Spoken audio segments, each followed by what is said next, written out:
अगर मैं आपको बताऊं तो फिर इनका जिस तरह का था एक रवैया कि इन्होंने मुझे कहा कि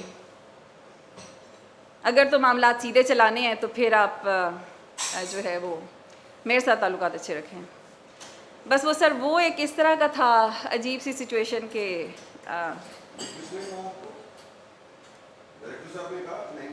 डायरेक्टर साहब ने सर वो एक इतनी अजीब सिचुएशन बन गई है, सामने बैठे हुए हैं कि नईम साहब का मामला तो एक साइड पे हो गया, वो उसके बाद से बस एक चक्कर है जिसमें मैं फंसती जा रही हूँ और मैं उससे निकल नहीं पा रही। सर जो नईम साहब के साथ हुआ है बहुत बहुत गलत हुआ है, जो सज़ा देना चाहें I am happy with that, लेकिन मैं ये ज़रूर कहूँगी कि मैं बेकसूर हूँ और मैं इस ट्रैप में या मैं किसी की आलाकार नहीं बन सकती। जी ठीक है, ठीक जी। ज़रा खामोशी रहे जी कमेटी रूम में। बहुत शुक्रिया जनाब चेयरमैन।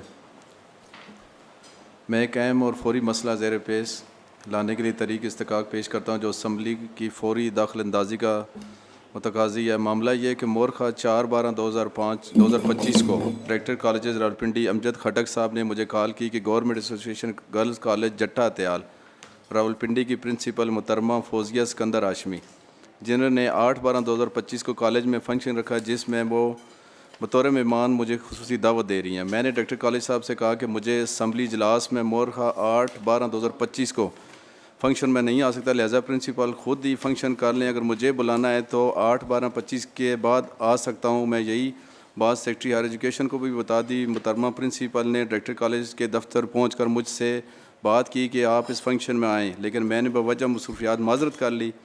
बाद मुहतरमा प्रिंसिपल ने मेरी किरदार कशी के लिए एक अहम बेबुनियाद और मंद गढ़त लेटर तैयार करवा कर कॉलेज की बच्चियों से दस्तखत करवा कर वायरल करवा दिया। मैं हल्के के मुंतखब अवामी नुमाइंदा हूँ। मुझे जब ये MPA से मुंतखब हुआ मुझे आज तक प्रिंसिपल को कॉल नहीं की, मुझे कोई काम नहीं कहा, हत्ता कि मैंने कभी इस कॉलेज का दौरा भी नहीं किया कि मुझ पर बेबुनियाद झूठे इल्ज़ामात लगाकर मुझे बदनाम करने की बड़ी कोशिश की गई, जो इससे बिल्कुल ज़ेब नहीं देता। वो एक सरकारी मुलाजिम है, बहुत ही अहम अदारे की सरबराह है। किसी भी आला कार्बन की यह हरकत नाजेब देती है और इस अमल से साफ ज़ाहिर है कि वह न सिर्फ जमहूरी निज़ाम के ख़िलाफ़ बल्कि इंसानी इक़्तिदार से भी आ रही हैं। इसके इस एक्ट में से ये इस्तकाक मजरू है, लिहाजा मेरे इस तरीक़ को बाज़ाब्ता करार देते हुए मजलिस इस्तकाक के सुपुर्द किया जाए। जी बहुत शुक्रिया जी। इस तहरीक के हवाले से जो ऑफिसर्स तशरीफ़ लाए हैं ज़रा अपना तारुफ करा दें जी। अस्सलाम वालेकुम sir, I am Mavish Azhar, additional secretary establishment. Okay, और जी कौन ये मोहतरमा फौजिया सिकंदर हाशमी साहबा तशरीफ़ लाई हैं? जी सर। अच्छा ठीक है। अस्सलाम वालेकुम, अमजद इकबाल, डायरेक्टर कॉलेज रावलपिंडी। अच्छा ठीक है। तो नईम इजाज़ साहब ज़रा इस पे क्या मज़ीद आप स्टेटमेंट दें, उसके बाद हम प्रिंसिपल साहबा से भी उनका मौक़िफ़ जानेंगे जी। अच्छा सर, चेयरमैन साहब, सबसे पहले तो मैं 2-3 चीज़ें आपके गोशगवार करना चाहूँगा कि मैडम ने एक लेटर लिखा, वहाँ पे कुछ बच्चियों से साइन करवाए, उस लेटर को फिर PM पोर्टल के ऊपर भी चढ़ा के कहा गया कि नईम इजाज़ साहब, मुदवाना गुजारिश है कि नईम इजाज़ साहब हमारे स्कूल में जब भी आते हैं, कॉलेज में आते हैं, तो अपने साथ इनके साथ जो बंदे होते हैं वो बंदे भी गैर मुनासिब होते हैं और इनका रवैया और उनकी चीज़ एक शरीफ आदमी नहीं है, लिहाजा हमें मेरी बच्चियाँ और इनको तहफ़्फ़ुज़ चाहिए।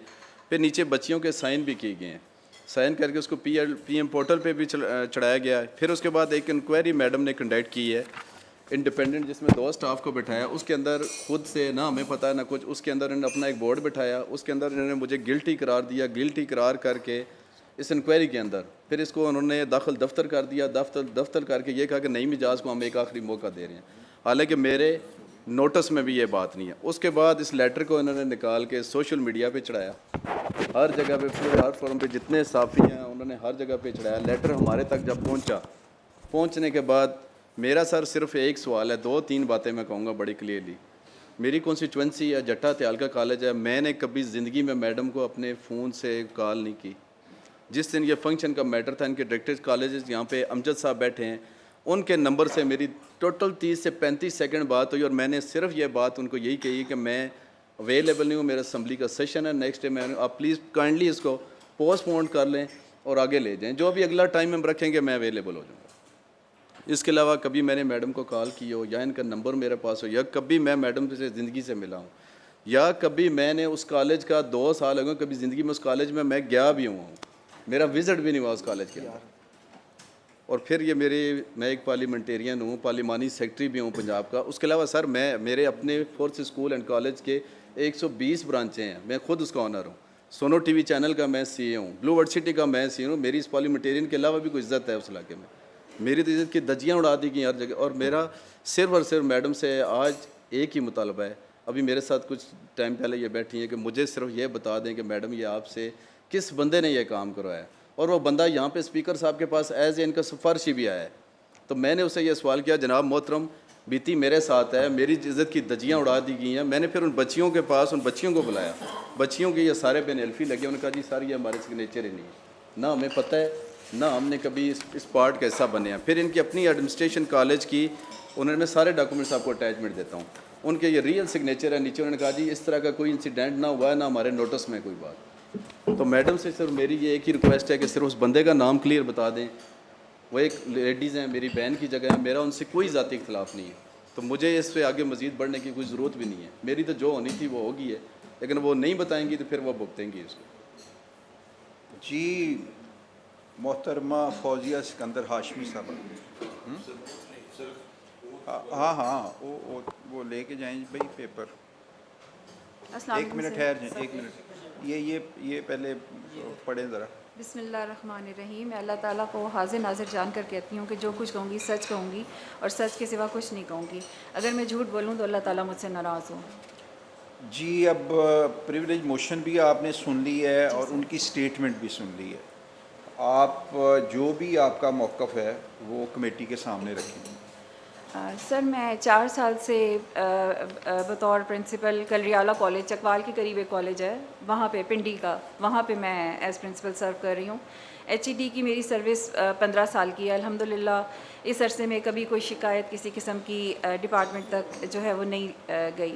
और सर मैं इस बात को बहुत दिल से मानती भी हूँ और इस पे अमल भी करती हूँ कि हर शख्स, हम पब्लिक सर्वेंट हैं और हर शख्स हमारे लिए काबिल एहतराम है, वो चाहे तालिबात हैं, उनके वालिदैन हैं, सोसाइटी से रिलेटेड कोई भी शख्स है। सर ये जो सारा हुआ है ये एक गलत फहमियों की एक सिलसिला है जिसकी वजह से ये चीज़ें इस तरह एंड अप हो गई। मैं कभी भी ये तसव्वुर भी नहीं कर सकती खुदा ना खास्ता कि कोई प्लॉटिंग, क्योंकि सर मैंने इतना अरसा एज़ प्रिंसिपल काम किया हुआ है कि मुझे इतना अंदाज़ा है कि कितनी सेंसिटिव होती है प्रिंसिपल की पोस्ट। और अगर खुदा ना खास्ता कॉलेज का कोई कागज़ बाहर निकल जाता है तो सबसे पहले तो प्रिंसिपल पकड़ा जाता है, फिर कोई और जवाब देगा।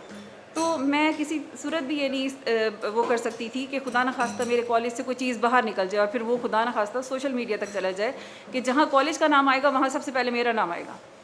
तो सर मैं तो मुझे ये कॉलेज मैं बहुत ज़्यादा विलिंग नहीं थी, क्योंकि मेरा पहले ही ऑलरेडी जो कॉलेज है वो 60 किलोमीटर दूर है और वो भी नया कॉलेज मैंने शुरू किया था हायर एजुकेशन का, ये कलरियाला कॉलेज। सर ये दूसरा कॉलेज का मुझे एडिशनल चार्ज दिया गया जट्टा हथियाल कॉलेज का। ये 6 महीने मेरे पास रहा। मैं विलिंग इस तरह नहीं थी सर कि ये बहुत ज़्यादा बर्डन था। मैंने डायरेक्टर साहब को बताया कि मैं इतना ज़्यादा नहीं कर पाऊँगी। और फिर सर एक तो दूर भी बहुत था मेरे अपने कॉलेज से, ये ट्रैवलिंग मुझे इतनी ज़्यादा एक्स्ट्रा कॉस्ट की पड़ गई। वहाँ पे सर अभी तक बजट नहीं है, टीचर्स नहीं हैं, मैं खुद टीचर्स को पिक एंड ड्रॉप दे के, क्योंकि अब आ जो गई जिम्मेदारी मेरे सर पे, तो सर वहाँ पे क्लासें शुरू की और 250 बच्चे अल्हम्दुलिल्लाह वहाँ पे एडमिट भी हो गए। अच्छा सर मुझे चंद दिन बाद कॉलेज जब शुरू हुआ है तो मुझे डायरेक्टर साहब की कॉल आई कि सर का फंक्शन रखें नईम साहब का। तो मैंने थोड़ा सा कहा, मैंने कहा सर पैसे बिल्कुल नहीं हैं, तो ना बजट है ना अभी एडमिशन हुए, तो मैं कैसे करूं? तो सर ने कहा मैडम मैं नहीं जानता। मैंने कहा ओके। फिर मैंने अपने क्लर्क से कहा कि चले अपने कुछ इकट्ठे करो पैसे। तो हमने अरेंज किया टी का, हमने सर का फंक्शन रखवाया। सर फंक्शन से 2 दिन पहले इनकी कॉल आती है कि नहीं होगा, फंक्शन कैंसिल करें, इसलिए कि अगर MNA साहब आएंगे तो फंक्शन होगा वरना नहीं होगा। ठीक है सर, ऑलरेडी तैयारी की हुई थी लेकिन हमने कैंसिल कर दिया। सर 6 महीने गुजरे हैं, कॉलेज में पानी का बोर भी नहीं है। सर जब सर्दियाँ आई फिर तो बिल्कुल ही नाकाबिले बर्दाश्त हो गया बगैर पानी के गुजारा करना। तो मैंने फिर इनसे बात की, मैंने कहा सर मैं फिर MNA साहब को बुला लूँ, वो आ जाएँ, उनसे हम कहते हैं पानी का बोर तो करवा दें, और तो कोई सूरत नहीं है इस कॉलेज में पानी चलाने की। 200-250 बच्ची उस वक्त पढ़ रही है और सर्दी में प्रिंसिपल ऑफिस में भी पानी नहीं है, पीने का भी नहीं था सर। तो मैंने फिर इनसे कहा कि मैं रखवा लेती हूँ MNA साहब का, आप क्या कहते हैं? उस वक्त तो इन्होंने कुछ नहीं कहा, लेकिन अब फंक्शन से फिर वही हुआ कि 2 दिन पहले फिर इनकी कॉल आती है कि फ़ौरन फंक्शन कैंसिल करें, ये फंक्शन नहीं होगा। तो मैंने कहा सर पहले तो आपने कहा था कि एमएनए साहब आएंगे तो होगा, फिर अब आप कह रहे हैं ये भी नहीं होगा। तो बहरहाल मैं गई शाम के टाइम सर के ऑफिस, मैंने कहा सर मुझे इसका हल निकाल के दें फिर, या तो सर फिर मेरे से प्लीज़ ये ले लें, मैं मेरी बहुत, क्योंकि ऑलरेडी मेरे ऊपर बहुत ज़्यादा बर्डन आ गया, मैं नहीं चला पा रही इस कॉलेज को। तो सर सॉरी टू से वहाँ पे थोड़ा सा मुझे इनका रवैया बहुत नामुनासिब लगा डायरेक्टर साहब का, जिसकी वजह से मुझे उनके नईम साहब के साथ तो मैं सोच भी नहीं सकती कि मैं उनके साथ, क्योंकि मैं इनको जानती ही हूँ, मैं उस इलाके की नहीं हूँ, मैं वहाँ के पॉलिटिकल डायनामिक्स का भी मुझे आइडिया नहीं है। तो मैं तो सर बेसिकली तो भावलपुर से बिलोंग करती हूँ, लेकिन वैसे पिंडी बहरिया टाउन में है, तो मेरा इनका मुझे वहाँ का अंदाज़ा नहीं कि वहाँ पे एमएनए एमपीएस का क्या है सिचुएशन। तो सर अगर मैं आपको बताऊँ तो फिर इनका जिस तरह का था एक रवैया कि इन्होंने मुझे कहा कि अगर तो मामला सीधे चलाने हैं तो फिर आप जो है वो मेरे साथ ताल्लुकात अच्छे रखें।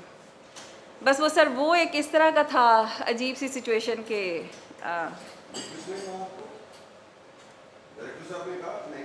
डायरेक्टर साहब ने सर वो एक इतनी अजीब सिचुएशन बन गई है, सामने बैठे हुए हैं कि नईम साहब का मामला तो एक साइड पे हो गया, वो उसके बाद से बस एक चक्कर है जिसमें मैं फंसती जा रही हूँ और मैं उससे निकल नहीं पा रही। सर जो नईम साहब के साथ हुआ है बहुत गलत हुआ है, जो सज़ा देना चाहें I am happy with that, लेकिन मैं ये ज़रूर कहूँगी कि मैं बेकसूर हूँ और मैं इस ट्रैप में या मैं किसी की आलाकार नहीं बन सकती। जी ठीक है, ठीक।